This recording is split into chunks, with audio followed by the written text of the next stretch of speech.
Hello friends, ఎలా ఉన్నారు? Welcome to Engralit. ఈరోజు మనం హిస్టరీ ఆఫ్ ఇంగ్లీష్ లిటరేచర్ అనేటువంటి సిరీస్లో ద రిస్టోరేషన్ పీరియడ్ గురించి డిస్కస్ చేసుకుందాం. ఈ రిస్టోరేషన్ పీరియడ్ దీన్నే ద ఏజ్ ఆఫ్ డ్రైడెన్ అనేసి కూడా అనడం జరుగుతుంది.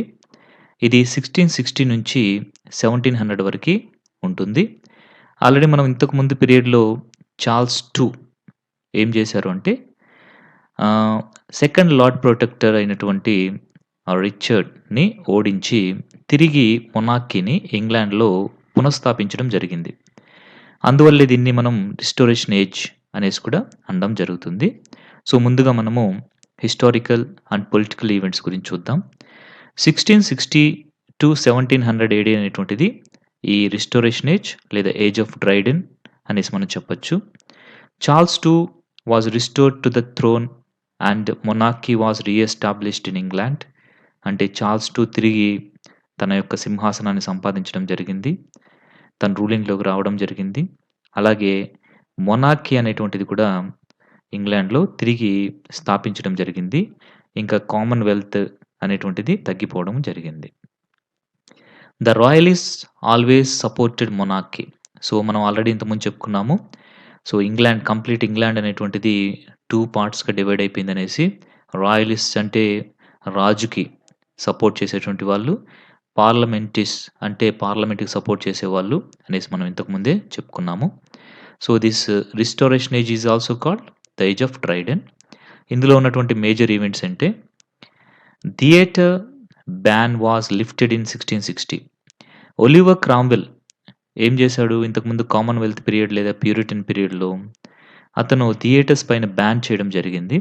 ఆ బ్యాన్ అంతా కూడా ఎత్తేసి ఇప్పుడు 1660లో ఏం చేశాడు అంటే థియేటర్స్‌ని తిరిగి స్టార్ట్ చేయడం అనేటువంటిది జరిగింది.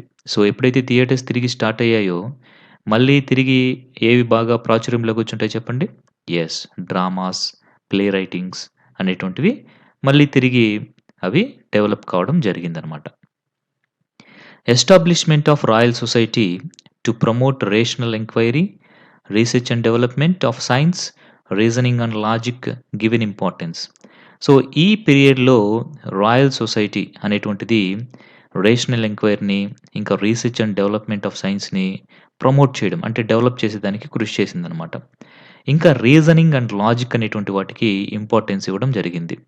అంటే చాలా వరకి అప్పుడు రిలీజియస్ బిలీఫ్స్ అనేటువంటివి వాళ్ళు చర్చ్ ఫాదర్స్, క్లర్జీ పీపుల్ వాళ్ళు ఏ విధంగా చెప్తే ఆ విధంగా ఇంకా తిరిగి క్వెషన్ వేయకుండా పాటించడం జరిగేది అంతకుముందు.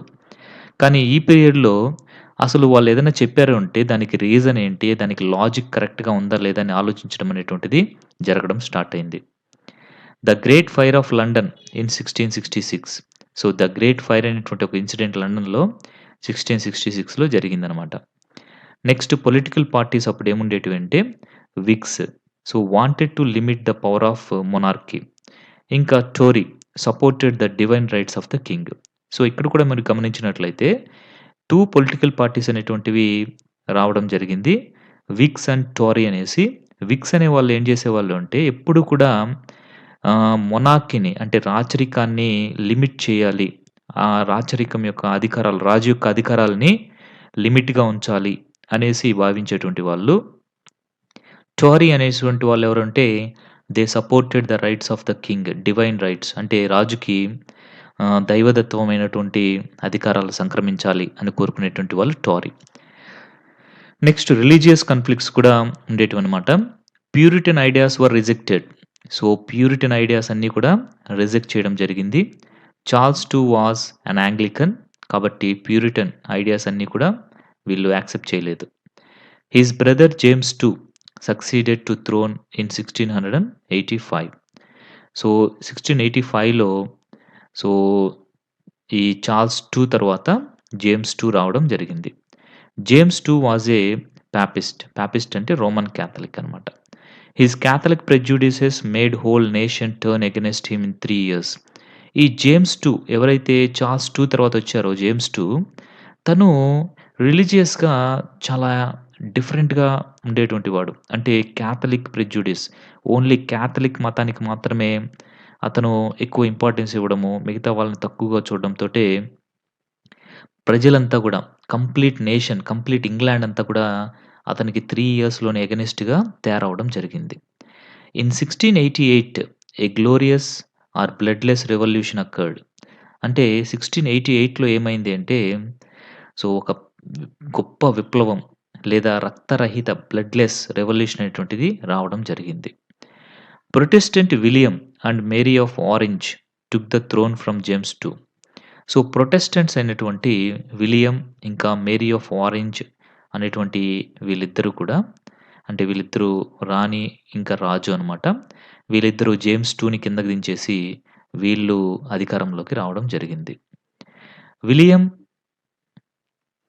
Became the new king. William III became the new king in 1689 AD.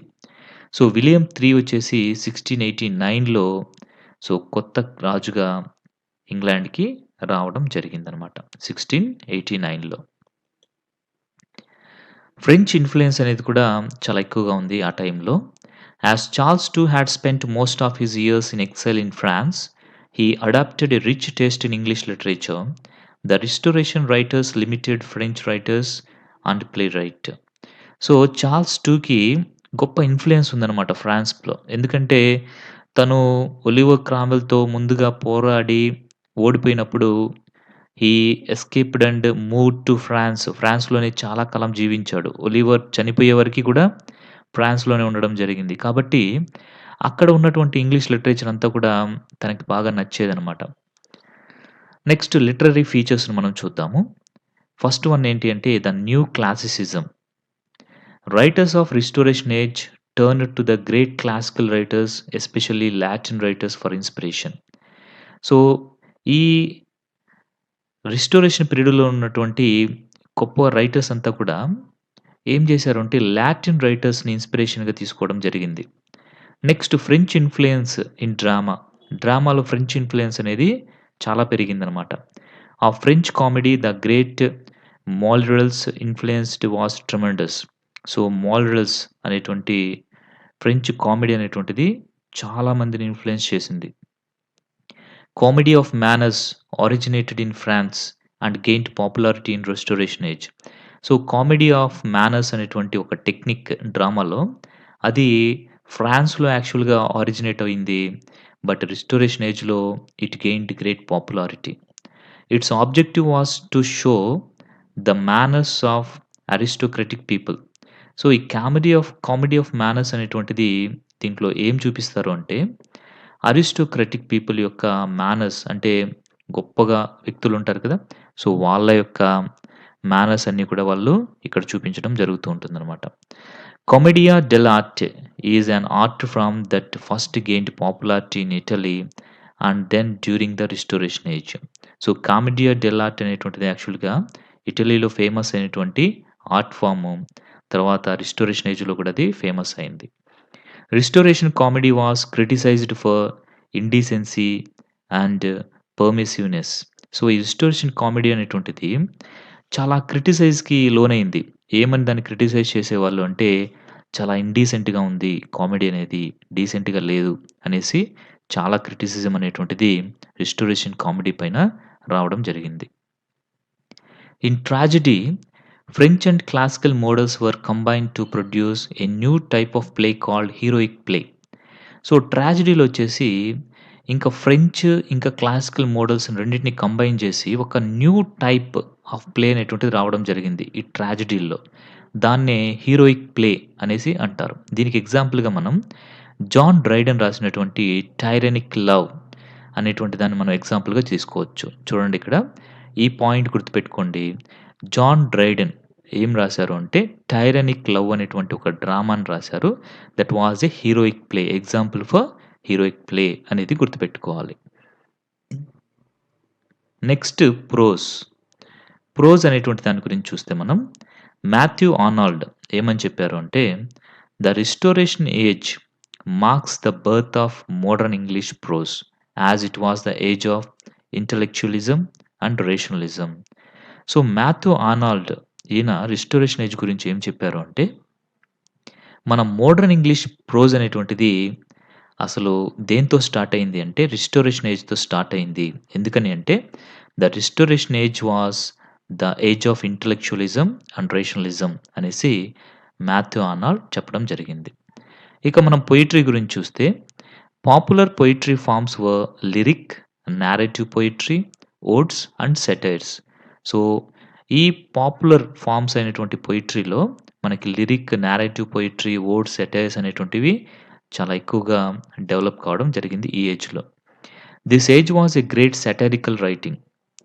John Dryden's 'Absalom' and 'Achitophel' is a great example of political satire. So, John Dryden already మనకి 'టైరానిక్ లవ్' అనేటువంటి ఒక drama రాశారు. Heroic play ఇదనేసి మనం చెప్పుకున్నాము కదా! So, ఇక్కడొచ్చేసి ఆయన రాసినటువంటి ఒక సెటైరికల్ రైటింగ్ ఇన్ పొయట్రీ అదేంటి అంటే 'అబ్సలాన్' అండ్ 'అకిటోఫెల్' అనేటువంటిది ఒక పొలిటికల్ సెటైర్‌గా ఉండడం జరిగింది. ఇంకా 'Mac Flecknoe' is a great personal satire అన్నమాట. సో, 'మ్యాక్ ఫ్లెక్నో' అనేటువంటిది ఒక గ్రేట్ పర్సనల్ సెటైర్‌గా ఉండిపోతుంది. ఇంకా మనము ఈ రిస్టోరేషన్ ఏజ్‌లో ఉన్నటువంటి మేజర్ రైటర్స్‌ని చూద్దాము. ఈ రిస్టోరేషన్ ఏజ్‌కి మరొక పేరేమని చెప్పుకున్నాం మనము? ద ఏజ్ ఆఫ్ డ్రైడెన్ అని కూడా చెప్పుకున్నాం కదా! కాబట్టి ముందుగా డ్రైడెన్ గురించి చెప్పుకుందాం. John Dryden he was most important writer of Restoration age. He wrote poetry, prose and drama. ఈయన పొయట్రీ రాయడం జరిగింది. ప్రోజు, డ్రామా అన్ని రకాల ఫార్మ్స్‌ని రాయడం జరిగింది. ముందుగా పొయమ్స్ చూద్దాం. 'అబ్సలామ్' అండ్ 'అకిటోఫెల్' అనేటువంటిది ఒక సెటైరికల్ రైటింగ్ అని చెప్పుకున్నాం కదా! That is in the form of poem. 'The medal', 'Mac Flecknoe' ఇక్కడ చూసాం కదా! 'మ్యాక్ ఫ్లెక్నో' అనేటువంటిది ఒక పర్సనల్ సెటైర్ అనేసి. ఇది కూడా ఎవరు రాశారు అంటే సో, జాన్ డ్రైడెన్ రాయడం జరిగింది. ఇంకా 'Religio Laici', 'the hind and the panther', ఇంకా 'song for Saint Cecilia's party', 'Alexander's feast' అనేటువంటివి జాన్ డ్రైడెన్ రాసినటువంటి ఇంపార్టెంట్ పొయమ్స్. ఇంకా చాలా రాశారు. But we have taken here important. And notable prose work. So, ఈయన రాసినటువంటి ప్రోజ్ వర్క్‌లో సో, ఒక ఇంపార్టెంట్ ఏంటి అంటే 'the essay of dramatic poesy' ఇది చాలా చాలా ఇంపార్టెంట్ ఇది. చాలా సార్లు దీన్ని అడగడం జరిగింది. 'ద ఎస్సేస్ ఆఫ్ డ్రామాటిక్ పొయసీ' అనేటువంటిది మన జాన్ డ్రైడెన్ రాసినటువంటి ఫేమస్ ప్రోజ్ వర్క్. కాబట్టి దీన్ని చక్కగా గుర్తుపెట్టుకోండి. చాలా సార్లు ప్రీవియస్ పేపర్స్‌లో కూడా మనము దీన్ని చూస్తూ ఉంటాం. 'The essays of dramatic poesy' it was written by John Dryden and 'the essays of dramatic poesy' is the prose work. ఇంకా ఆయన రాసినటువంటి ప్లేస్ అంటే dramas 'all for love', 'tyrannic love', 'the Indian emperor', 'the conquest of Granada', 'Aurangzeb'. చూడండి 'the టైరానిక్ love' అనేటువంటిది చాలా famous. 'The Indian emperor' అనేది కూడా చాలా ఫేమస్. అలాగే 'ఔరంగజేబ్'. ఈ 'ఔరంగజేబ్' అనేటువంటిది మనము చాలా ప్రీవియస్ పేపర్స్‌లో చూడడం జరిగింది. ఈ 'ఔరంగజేబ్' అనేటువంటి దాన్ని. కాబట్టి ఈ 'ఔరంగజేబ్' అనేటువంటిది కూడా గుర్తుపెట్టుకోండి. 'ఔరంగజేబ్' ఎవరు రాశారు అంటే జాన్ డ్రైడెన్ రాయడం జరిగింది. ఇంకా కామెడీ రైటర్స్ గురించి మనం చూస్తే విలియం కామెడీ రైటర్స్ అంటే హూ రోట్ కామెడీ. సో, వాళ్ళని మనము ద కామెడీ రైటర్స్ అనేసి అంటాము. William Congreve, William Wycherley, George Etherege, Sir John Vanbrugh, George Farquhar, Thomas Shadwell వీళ్ళందరూ కూడా కామెడీని బాగా రాసినటువంటి రైటర్స్. ఇక ట్రాజెడీ రైటర్స్ మనం చూసాము అంటే నాథనెల్ లీ, థామస్ ఆట్వే వీళ్ళొచ్చేసి ట్రాజెడీని రాసినటువంటి రైటర్స్. ఇక పొయెట్స్‌ని మనం చూసాము అంటే డ్రైడెన్. సో, మనం ఆల్రెడీ చూసాము. డ్రైడెన్ యొక్క పొయమ్స్ ఏంటి అనేసి. ఇంకా శామ్యూల్ బట్లర్. ఈ శామ్యూల్ బట్లర్ ఏం రాశారు అంటే 'హుడిబ్రాస్' అనేటువంటిది రాశారు. This is a poem. 'Hudibras' is a poem written by Samuel Butler. ఇక ప్రోజ్ రైటర్స్‌లో మనకి డ్రైడెన్ ఉంటాడు. ఇంకా John Bunyan. So, John Bunyan very famous. So, what he had written 'Pilgrim progress'. So, 'Pilgrim progress' అనేటువంటి ఒక గొప్ప work prose work ఇది. దాన్ని ఎవరు రాశారు అంటే జాన్ బన్యన్ రాయడం జరిగింది. ఇంకా విలియం టెంపుల్, లార్డ్ హాలిఫాక్స్ వీళ్ళందరూ కూడా ప్రోజ్ రైటర్స్ అన్నమాట. ఇక డైరీ రైటర్స్ అంటే కొంతమంది డైరీస్ కూడా రాయడం జరిగింది. సో, ఆ డైరీ రైటర్స్ ఎవరు అంటే Samuel పెపీస్, His diary opens on Jan 1, 1660 and continue until May 31, 1669. Next John ఎల్విన్ ఈయన యొక్క డైరీ వచ్చేసి ఏం కలిగి ఉంటుంది అంటే moving incidents such as great fire. So ఈయన యొక్క డైరీ వచ్చేసి గ్రేట్ ఫైర్ అనేటువంటిది దానికి సంబంధించినటువంటి ఇన్సిడెంట్స్ గురించి ఇది కలిగి ఉంటుందన్నమాట. So this is about the Restoration age. So we have discussed maximum all the important points like notable writers and their works. But ఇది సరిపోతుంది. బట్ మీరేం చేయాలి అంటే you have to go through the net also. So Google చేసి దాంట్లో ఇంకా ఏదన్నా adding అవసరం అనుకుంటే you can do that. But I have covered most of the points here. So which are very very important for AP set and UGC net. I hope this would be very useful for every aspirant of UGC net and set AP set. Okay,